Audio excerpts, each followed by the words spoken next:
90% अधिक दंत डाक्तर रोगी मानक सेवा देवाई इच्छुक थिले बाहर राज्यर परीक्षार्थी नियम कोहल करिवारे सरकार आभिमुख्य कौन रोचे आमर ये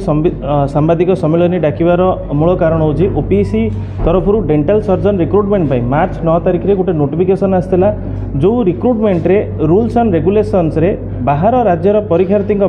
सबु प्रकार नियम को कोहल कर दिया जमीती ओडिया टेस्ट ओडिया पास सर्टिफिकेट को 4 वर्ष कोहल कर दिया बाहर राज्यर परीक्षार्थी ओडिशा स्टेट डेंटल काउंसिल को हटई दि जाइए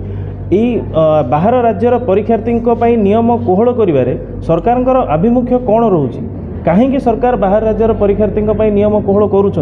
ए रिलेटेड आमको कौन प्रकार संतोषजनक उत्तर दि जाऊनी एथिपाई आमे बाहर राज्यर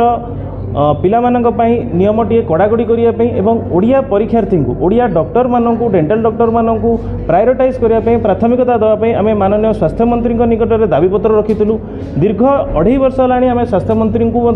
एवं माननीय मुख्यमंत्री को जनईचु माननीय स्वास्थ्य मंत्री निहाती भाव जड़े संवेदनशील व्यक्ति एवं से आमर दाबीगुड़ी को ग्रहण करी माननीय मुख्यमंत्री को एक लेटर लिखिते जे ओडिया परीक्षार्थी मानू प्राथमिकता दि जाऊ किंतु दीर्घ 50 दिन है प्रशासनिक अवहेला जो आमर समस्या को नहीं कौन प्रकार पदक्षेप नि जाइनि आमर ओडिशा रे एबे 4500 रु ऊर्ध्व दांत डाक्तर पंजीकृत अछंती सेमानक मध्यरु केवल 396 जन सरकारी स्तर रे कार्यरत ता अर्थ 10% रु भी कम डेंटल डॉक्टर कार्यरत अछंती 90% रु अधिक दांत डाक्तर रोगी मानक सेवा देवा पई इच्छुक थिले मध्य सेमानक पई कोनोसी सुविधा वा सहयोग सरकार जोगाई दिया ना तेणु कर यह दांत डाक्तर मानक प्रति संपूर्ण रूपे अवहेला और अन्याय सृष्टि करुछि एवं सरकार जो बाहास्पट मारुछंती ओडिया अस्मिता यह एठार एक हास्यास्पद विषय रूपे परिणत होइछि कारण जो जगार ओडिया डाक्तर एत स्थायी अण ओडिया को अधिक प्राधान्य गुरुत्व दि जाऊँगी सेठार आपड़ किभली कहते ओडिया अस्मिता ओडिया पक्ष पालन करुच्छे और ओडिया जाति को आम स्वाभिमान दौचु